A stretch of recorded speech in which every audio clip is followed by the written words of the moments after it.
Friends good evening, welcome to our channel GK. అందరికీ నమస్కారం అండి. గ్లోబల్ ఎనర్జీ ట్రాన్సిషన్ లో క్రిటికల్ మినరల్స్ అనేవి one of the most strategical important resources గా emerge అయ్యాయి. Copper, graphite, lithium, rare earth elements and nickel లాంటి metals అన్ని కూడా మన ఎలక్ట్రిక్ వెహికల్స్ కి, రెన్యూవబుల్ ఎనర్జీ సిస్టమ్స్ కి, బ్యాటరీ స్టోరేజ్ సిస్టమ్స్ కి, అలాగే అడ్వాన్స్డ్ ఎలక్ట్రానిక్స్ తయారీకి చాలా అత్యవసరం. నిజానికి మన ఇండియా దాదాపు 30 క్రిటికల్ మినరల్స్ ని ఐడెంటిఫై చేసింది. ఇతర దేశాల ఇంపోర్ట్స్ పై ఉన్న డిపెండెన్సీని తగ్గించుకోవడానికి అండ్ మన సప్లై చైన్ సెక్యూరిటీని మరింత స్ట్రాంగ్ గా స్ట్రెంగ్థెన్ చేసుకోవడానికి మన దేశంలోని domestic exploration, mining and processing ని చాలా స్పీడ్ గా యాక్సలరేట్ చేస్తుంది. గవర్నమెంట్ ఇస్తున్న ఈ పాలసీ పుష్ వల్ల మైనింగ్ అండ్ ఎక్స్ప్లోరేషన్ నుండి రీసైక్లింగ్ అండ్ ప్రాసెసింగ్ వరకు ఈ మొత్తం క్రిటికల్ మినరల్ వాల్యూ చైన్ లో ఆపరేట్ అవుతున్న కంపెనీస్ కి చాలా అద్భుతమైన న్యూ గ్రోత్ ఆపర్చునిటీస్ ని క్రియేట్ అవుతున్నాయి. సో ఈ వీడియోలో ఈ క్రిటికల్ మినరల్ వాల్యూ చైన్ లో తమ ప్రెసెన్స్ ని చాలా ర్యాపిడ్ గా ఎక్స్పాండింగ్ చేసుకుంటున్న 4 ఫాస్ట్ గ్రోయింగ్ కంపెనీస్ ని మనం సెలెక్ట్ చేసుకుందాం. ఈ సెలెక్షన్ ని మెయిన్ గా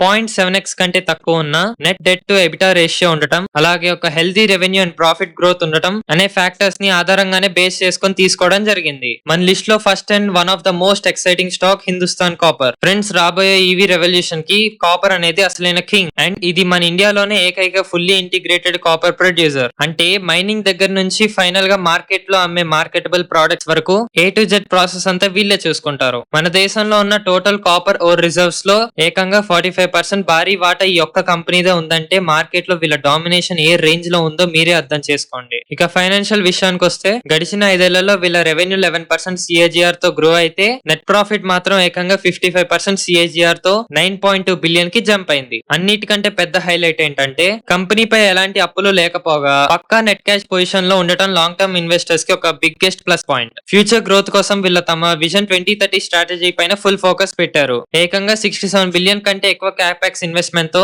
తమ యాన్యువల్ ప్రొడక్షన్ కెపాసిటీని 12.2 మెట్రిక్ టన్ కి పెంచడానికి చాలా అగ్రెసివ్లీ ఎక్స్పాండ్ చేస్తున్నారు. కీలకమైన మైనింగ్ అప్డేట్స్ చూస్తే రీసెంట్ గా జూన్ 2026 లో కెండాడి మైన్ ని సక్సెస్ఫుల్ గా మళ్ళీ రీకమిషన్ చేశారు. దీంతో పాటు రకా, మలాంజ్కాండ్ అండ్ K3 కాంప్లెక్సెస్ లో కూడా తమ కెపాసిటీని నెక్స్ట్ లెవెల్ కి పెంచుతున్నారు. అంతేకాదు గ్లోబల్ లెవెల్ లో కూడా వీళ్ళు సత్తా చాటుతున్నారు. తమ జాయింట్ వెంచర్ కాబిల్ ద్వారా అర్జెంటీనాలో ఏకంగా 5 లిథియం బ్లాక్స్ లో ఎక్స్ప్లోరేషన్ స్టార్ట్ చేశారు. అలాగే ప్రపంచంలోనే అతిపెద్ద కాపర్ కంపెనీ అయిన చిలీ దేశపు కొడల్కోతో ఒక మేజర్ స్ట్రాటజిక్ అగ్రిమెంట్ కూడా క్రాక్ చేశారు. లాస్ట్ బట్ నాట్ లీస్ట్ వీళ్ళు తీసుకున్న ఇంకో మాస్టర్ స్ట్రోక్ ఏంటంటే వీళ్ళ సెకండరీ కాపర్ స్ట్రాటజీ లోహం మెటీరియల్స్ తో కలిసి ఒక 20-ఇయర్ రెవెన్యూ షేరింగ్ కాంట్రాక్ట్ సైన్ చేసి మూతపడిన గుజరాత్ కాపర్ ప్లాంట్ ని మళ్ళీ రీస్టార్ట్ చేస్తున్నారు. ఇక్కడ ఈ స్క్రాప్ ని ప్రాసెస్ చేసి ఏటా 50,000 turns high purity LME grade copper క్యాథోడ్స్ ని ప్రొడ్యూస్ చేయబోతున్నారు. ఓవరాల్ గా చూసుకుంటే రాబోయే energy transition and EV boom ని డైరెక్ట్ గా ప్లే చేయడానికి హిందుస్థాన్ కాపర్ అనేది ఒక పర్ఫెక్ట్ అండ్ సాలిడ్ క్యాండిడేట్ అని చెప్పవచ్చు. నౌ కరెంట్ మార్కెట్ లో స్టాక్ 483 అరౌండ్ ట్రేడ్ అవుతుంది. 52 వీక్స్ హై నుండి 36% తగ్గింది.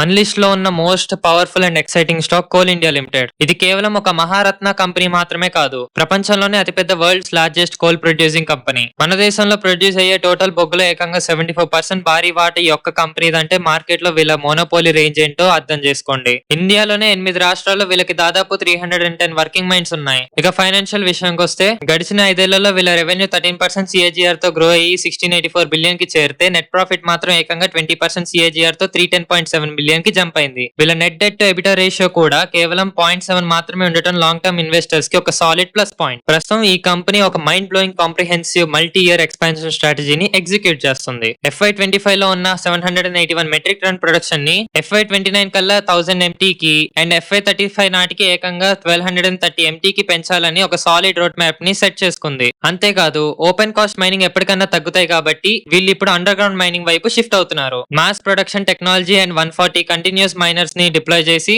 FY35 కల్లా యూజీ ఆపరేషన్స్ నుంచి ఏటా 100 MT బొగ్గును తీయాలని టార్గెట్ పెట్టుకున్నారు. ఇంత భారీ లెవెల్లో బొగ్గును ట్రాన్స్పోర్ట్ చేయడానికి ఎలాంటి అడ్డంకులు లేకుండా కంపెనీ ఏకంగా 277.5 బిలియన్ ఇన్వెస్ట్మెంట్ తో 72 ఫస్ట్ మైల్ కనెక్టివిటీ ప్రాజెక్ట్స్ ని ఇంప్లిమెంట్ చేస్తుంది. దీని వల్ల వీళ్ళ ఎవాక్యుయేషన్ కెపాసిటీ 151 MTPA నుండి FY29 కల్లా ఏకంగా 994 MTPA కి నెక్స్ట్ లెవెల్ లోకి చేరబోతుంది. దీంతో పాటు గవర్నమెంట్ విజన్ కి తగ్గట్టుగా బొగ్గును గ్యాస్ గా మార్చే కోల్ గ్యాసిఫికేషన్ ప్రాజెక్ట్స్ లో ఏకంగా 370.5 బిలియన్ ఇన్వెస్ట్ చేస్తున్నారు. బిజినెస్ ని కెమికల్ సైడ్ డైవర్సిఫై చేయడానికి BHEL తో కలిసి ఒడిశాలో coal to ammonium nitrate project ని, అలాగే గెయిల్ అండ్ BPCL తో కలిసి సింథటిక్ నేచురల్ గ్యాస్ ప్లాంట్స్ ని సెటప్ చేస్తున్నారు. అటు థర్మల్ పవర్ జనరేషన్ లో కూడా మల్టిపుల్ JVs ద్వారా 4000 మెగావాట్ కెపాసిటీని బిల్డ్ చేస్తున్నారు. అన్నింటికంటే అన్నిటికంటే బిగ్గెస్ట్ మాస్టర్ స్ట్రోక్ ఏంటంటే ఫ్యూచర్ లో ఫాసిల్ ఫ్యూల్స్ కి డిమాండ్ తగ్గినా తట్టుకునేలా వీళ్ళు ఇప్పుడు క్రిటికల్ మినరల్స్ మైనింగ్ లోకి ఎంటర్ అయ్యారు. ఆల్రెడీ మధ్యప్రదేశ్, ఛత్తీస్గఢ్ లో గ్రాఫైట్ బ్లాక్స్ కి ప్రిఫర్డ్ బిడ్డర్ గా నిలిచారు. అలాగే రీసెంట్ గా జనవరి 2026 లో మహారాష్ట్రలోని కవాల్పూర్ రీ బ్లాక్ ని కూడా సక్సెస్ఫుల్ గా సొంతం చేసుకున్నారు. జూన్ 2025 లో మన హిందుస్థాన్ కాపర్ తో కూడా వీళ్ళు ఒక MOU ని సైన్ చేశారు. ఓవరాల్ గా చూసుకుంటే ట్రెడిషనల్ కోల్ బిజినెస్ ని సక్సెస్ఫుల్ గా రన్ చేస్తూనే రేపటి ఫ్యూచర్ అయిన క్రిటికల్ మినరల్స్ లోకి చాలా అగ్రెసివ్ గా దూసుకుపోతున్న కోల్ ఇండియా లాంగ్ టర్మ్ పోర్ట్ఫోలియోకి ఒక పర్ఫెక్ట్ అండ్ సేఫ్ క్యాండిడేట్ అని ఖచ్చితంగా చెప్పొచ్చు. నౌ కరెంట్ మార్కెట్ లో స్టాక్ 430 అరౌండ్ ట్రేడ్ అవుతుంది. 52 వీక్స్ హై నుండి 12% తగ్గుంది. మన లిస్ట్ లో నెక్స్ట్ ఉన్న most interesting and sustainable growth stock Gravita India. Friend, ఈ company sustainable recycling and resource రికవరీలో ఒక పక్కా గ్లోబల్ లీడర్. వీళ్ళు plastic, rubber, lead, aluminium, copper and రేపటి ఫ్యూచర్ అయిన లిథియం అయాన్ బ్యాటరీస్ ని రీసైకిల్ చేస్తారు. ఇక ఫైనాన్షియల్ విషయానికి వస్తే గడిచిన 5 years లో ఈ కంపెనీ రెవెన్యూ 25% CAGR తో గ్రో అయ్యి 42.6 బిలియన్ కి చేరితే నెట్ ప్రాఫిట్ మాత్రం ఏకంగా 48% CAGR తో 3.8 బిలియన్ కి దూసుకుపోయింది. వీళ్ళ net debt to EBITDA ratio కూడా కేవలం 0.3x మాత్రమే ఉంది. అంటే కంపెనీపై అప్పులు దాదాపు లేనట్లే. ఇది లాంగ్ టర్మ్ ఇన్వెస్టర్స్ కి ఒక biggest plus point. Company capacity expansion విషయానికి వస్తే ద ముంద్రా అప్డేట్ ప్రస్తుతం గ్రావిటాకి సుమారు 4,57,159 MTPA total install production capacity ఉంది. ఇక్కడ డేటాలో ఒక చిన్న పాయింట్ ని నోట్ చేసుకోండి ఫ్రెండ్. FY26 లో వీళ్ళ తమ లెడ్ రీసైక్లింగ్ కెపాసిటీని 80,300 MTPA మేర ఎక్స్పాండ్ చేశారు కదా. ఇది వీళ్ళ ముంద్రా యూనిట్ ప్లాంట్ లో జరిగింది. దీంతో ఆ ఒక్క ప్లాంట్ కెపాసిటీని 1,45,100 MTPA కి చేరింది. ఈ లెడ్ ని వాళ్ళు pure lead, customise lead alloys and lead oxides లాంటి high margin value added products గా కన్వర్ట్ చేస్తారు. వీళ్ళ రబ్బర్ కెపాసిటీ కూడా ఈ H1 FY27 లో ఆన్లైన్ లోకి రాబోతుంది. FY26 లో వీళ్ళ టోటల్ రెవెన్యూ ఈ వ్యాప్ అంటే వాల్యూ యాడెడ్ ప్రొడక్ట్స్ వాటా ఏకంగా 42% గా ఉంది. అండ్ ఫ్యూచర్ లో కంటిన్యూస్ గా 45 to 50% రెవెన్యూ ని ఈ హై మార్జిన్ ప్రొడక్ట్స్ నుంచే రాబట్టాలని టార్గెట్ పెట్టుకున్నారు. కంపెనీ ఇప్పుడు కేవలం లెడ్ పైన డిపెండ్ అవ్వకుండా తమ non lead business and critical mineral segments ని తమ టోటల్ రెవెన్యూ మిక్స్ లో 35 to 40% కి పెంచడానికి చాలా అగ్రెసివ్ స్కేల్ చేస్తుంది. దీనికోసం FY29 కల్లా ఏకంగా 17 బిలియన్ భారీ క్యాపెక్స్ ఇన్వెస్ట్మెంట్ ప్లాన్ చేశారు. దీని ద్వారా తమ ఓవరాల్ రీసైక్లింగ్ కెపాసిటీని FY25 లో ఉన్న 3,30,000 MTPA నుండి ఏకంగా 8 lakhs MTPA కి నెక్స్ట్ లెవెల్ లోకి తీసుకెళ్లబోతున్నారు. రాబోయే 3 ఏళ్లలో 20 to 25% వాల్యూమ్ CAGR ని మేనేజ్మెంట్ ఎక్స్పెక్ట్ చేస్తుంది. కంపెనీ ఇప్పుడు కాపర్ అండ్ EV బ్యాటరీకి సంబంధించి ఒక మాస్టర్ స్ట్రోక్ ఇచ్చింది. కాపర్ సెగ్మెంట్ లోకి వీళ్ళు ఒక సాలిడ్ ఎంట్రీ ఇచ్చారు ఫ్రెండ్. రాష్ట్రీయ మెటల్ ఇండస్ట్రీస్ లో ఏకంగా 99.4% స్టేక్ ని 5.6 బిలియన్ కి అక్వైర్ చేశారు. ఈ RMIL డిఫెన్స్ అండ్ ఎలక్ట్రికల్స్ రంగాల కోసం copper sheets, brass cup, copper foils లాంటి ఉత్పత్తులను తయారు చేస్తుంది. RMIL కి సపోర్ట్ ఇవ్వడం కోసం గ్రావిటా ఒక న్యూ కాపర్ రీసైక్లింగ్ ప్లాంట్ ని కూడా సెటప్ చేస్తుంది. దీని ఫేజ్ 1 కెపాసిటీ 29,400 MTPA కాగా రాబోయే 2 to 3 years లో దీన్ని 1 lakh MTPA కి పైగా స్కేల్ చేయనున్నారు. అన్నింటికంటే పెద్ద హైలైట్ ఏంటంటే EV బ్యాటరీ మార్కెట్ ని క్యాప్చర్ చేయడం కోసం రీసెంట్ గా జనవరి 2026 లోనే 6,000 MTPA పైలట్ రీసైక్లింగ్ ఫెసిలిటీని సక్సెస్ఫుల్ గా కమిషన్ చేశారు. ప్రెసెంట్ ఇది బ్లాక్ మాస్ ని ప్రొడ్యూస్ చేస్తుంది.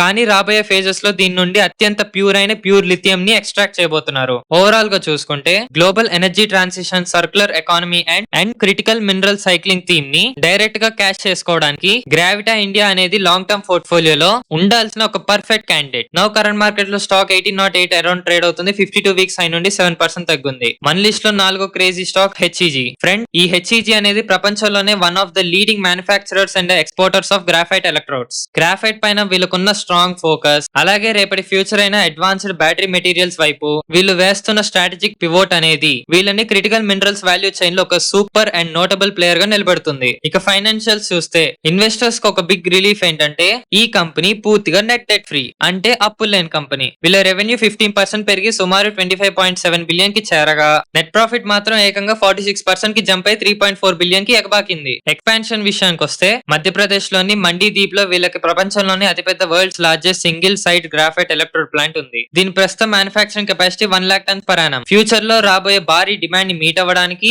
వీళ్ళు 6.5 బిలియన్ ఇన్వెస్ట్ చేసి అదనంగా మరో 15,000 tons కెపాసిటీని యాడ్ చేశారు. దీంతో ఎర్లీ 2028 కల్లా వీళ్ళ total capacity 1,15,000 tons per annum కి చేరబోతుంది. Global energy transition and EV batteries కి చాలా కీలకమైన అడ్వాన్స్డ్ మెటీరియల్ సప్లై చైన్ లోకి వీళ్ళు ఇప్పుడు చాలా అగ్రెసివ్లీ ఎక్స్పాండ్ అవుతున్నారు. తమ ఫుల్లీ ఓన్డ్ సబ్సిడరీ అయిన TACC ద్వారా ఏకంగా ఒక 20,000 ton ఎనోడ్ మ్యానుఫ్యాక్చరింగ్ ఫెసిలిటీని నిర్మిస్తున్నారు. ఇది FY27 కల్లా కమిషన్ కాబోతుంది. అంతేకాదు వీళ్ళ గ్రాఫైన్ ని కూడా చాలా ఫాస్ట్ గా కమర్షియలైజ్ చేస్తున్నారు. దీనికోసం ఒక 4,000 MT ప్లస్ డెరివేటివ్స్ ఫెసిలిటీ వైపు గా స్కేల్ అవుతున్నారు. ఈ అడ్వాన్స్డ్ మెటీరియల్ కి ఫ్యూచర్ లో చాలా డైవర్స్ అప్లికేషన్స్ ఉండబోతున్నాయి. అంటే cement, road, infrastructure, textiles, paints and ముఖ్యంగా బ్యాటరీ అనోడ్స్ తయారీలో దీన్ని విపరీతంగా వాడబోతున్నారు. ఈ బ్యాటరీ అనోడ్స్ అన్ని కూడా ఒక క్రిటికల్ మినరల్ అయిన గ్రాఫైట్ తోనే తయారవుతాయి. ఫైనల్ గా మరో బిగ్ అప్డేట్ ఏంటంటే ఈ కంపెనీలో ఒక ఇంట్రెస్టింగ్ కార్పొరేట్ రీస్ట్రక్చరింగ్ జరుగుతుంది. వాళ్ళ ప్లాన్ ప్రకారం వీళ్ళ మెయిన్ కోర్ గ్రాఫైట్ బిజినెస్ ని డిమర్జ్ చేసి దాన్ని హెక్ గ్రాఫైట్ కి ట్రాన్స్ఫర్ చేయనున్నారు.